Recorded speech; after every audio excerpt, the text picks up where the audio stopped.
Hello बच्चों, कैसे हैं आप सब। मुझे उम्मीद है कि आप लोग फिट और सेफ होंगे।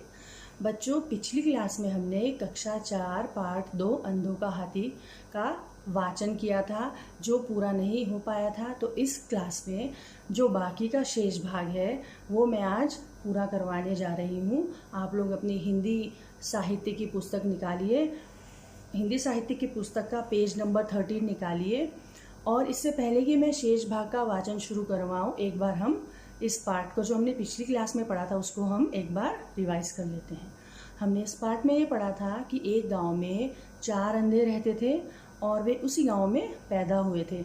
और वे क्या करते थे, बेचारे देख तो सकते नहीं थे, तो जो लोग आपस में बातचीत करते थे, जो बातें करते थे लोग, वो अंधे उनकी बातों को सुन करके उन्हीं की बातों पर चर्चा करते थे और उनको उन चीज़ों या उन प्राणियों के बारे में जानने की इच्छा होती थी जिनके बारे में वे लोगों से सुना करते थे।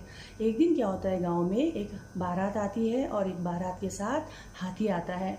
अब लोगों ने सुना कि गांव में हाथी आया है। अब वे अंधे थे, देख तो सकते नहीं थे और न उन्होंने पहले कभी हाथी को देखा था, तो उनके मन में हाथी को देखने की तीव्र इच्छा जागी।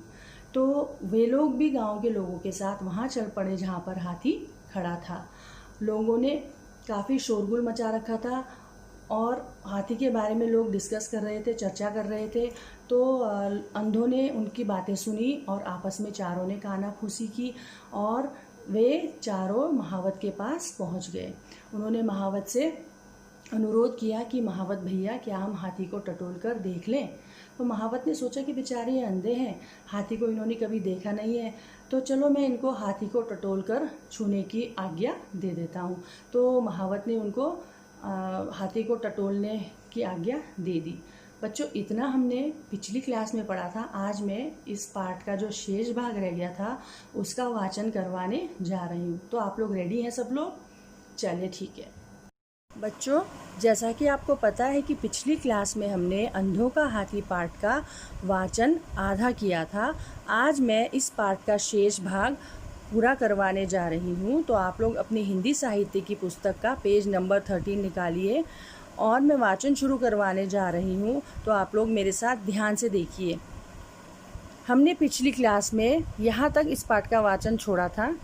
आज मैं पाठ का वाचन शुरू करवाने जा रही हूँ। महावत भैया, हाथी को ज़रा संभाले रखना। इतना कहकर चारों अंधे हाथी को टटोल टटोल कर देखने लगे। पहले अंधे के हाथों में पाँव आया, टटोल कर बोला, अरे हाथी तो बिल्कुल खंबे जैसा है। अब उन्होंने हाथी को टटोल कर देखना शुरू करा और उन्होंने महावत को कहा कि भैया इसको ज़रा संभाले रखो। तो जो पहला अंधा था उसके हाथों में हाथी का पाँव आया और उसने हाथी के पाँव को जांचा, परखा, टटोला और बोला, अरे हाथी तो बिल्कुल खंबे जैसा है। दूसरे अंधे ने हाथी का कान टटोला। वह बोला, अरे नहीं, हाथी तो थाली की तरह है। दूसरा जो अंधा था उसने हाथी के कान को टटोला और कहा कि हाथी तो थाली की तरह है। तीसरे का हाथ पेट पर लगा। तीसरा जो अंधा था उसका हाथ हाथी के पेट पर लगा और वह अच्छी तरह टटोल कर बोला, तुम दोनों झूठ बोल रहे हो, हाथी मटके जैसा है। तीसरे अंधे को हाथी कैसा लगा? मटके जैसा लगा, क्योंकि उसने हाथी के पेट को टटोला था। अब चौथे अंधे की बारी आई। चौथे अंधे ने के हाथों में हाथी की सूंड आई। तीनों अंधे अलग अलग तरह से हाथी के बारे में बता चुके थे, इसलिए उसने बड़े आराम से सूंड को ऊपर नीचे टटोला, फिर कड़क कर बोला, तुम सब बेकार की हाँक रहे हो, हाथी तो रस्से जैसा है। अब तीनों अंधे अपने अपने तरीके से हाथी के बारे में बता चुके थे। तो चौथे अंधे ने जब हाथी को टटोला तो उसके हाथ में हाथी की सूंड आई और उसने बड़े आराम से सूंड को ऊपर से नीचे टटोला और फिर कड़क के बोला कि तुम सब बेकार की हाँक रहे हो, मतलब तुम सब बेकार की बात कर रहे हो, हाथी तो रस्से जैसा है।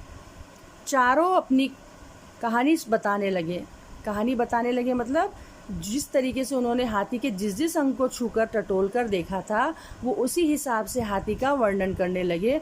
सब अपनी अपनी बात पर जोर दे रहे थे। एक दूसरे की बात सुनने को कोई भी तैयार नहीं था। वे अपनी बात पर अड़े थे और नौबत झगड़ने तक आते आते रह गई। अब चारों अपनी अपनी बातें ऊपर रख रहे थे, एक दूसरे की बात को नहीं सुन रहे थे। तो वे अपनी बात पर अड़े थे कि उन्हीं वो ही सही और बाकी सब गलत हैं। तो इस तरह उनकी बातों का जो बहस बढ़ती गई और नौबत झगड़ने तक आते आते रह गई। पेज पलटिए। सब लोग अंधे की बातों पर हंस रहे थे। कुछ लोगों ने अंधों को समझाया कि तुम सबने हाथी का एक एक अंग टटोला है, पूरा हाथी नहीं। लेकिन अंधों ने सबकी बातों को एक तरफ रख दिया। वे बस अपनी बात करते रहे। भीड़ में से किसी ने कहा, अरे यह अंधों का हाथी है भाई। सब लोग खिलखिलाकर हंस पड़े। तो जब लोगों ने उनकी बातें सुनी तो उनको उनकी अंधों की बातों पर हंसी आ गई, क्योंकि वो अलग अलग तरीके से हाथी को वर्णित कर रहे थे। कुछ लोगों ने अंधों को बोला कि तुम लोगों ने केवल हाथी के एक एक अलग अलग अंगों को टटोला है, पूरा हाथी तो तुमने नहीं देखा है। लेकिन उन्होंने किसी की बात को भी नहीं सुना और अपनी बात को ही ऊपर रखा। और तभी भीड़ में से किसी ने कहा कि यह अंधों का हाथी है भाई, और सब लोग हंसने लगे।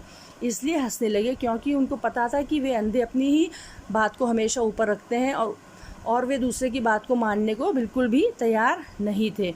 तो इसलिए लोगों ने कहा कि यह अंधों का हाथी है, क्योंकि अंधों ने अलग अलग अंगों को छू करके हाथी को वर्णित किया था।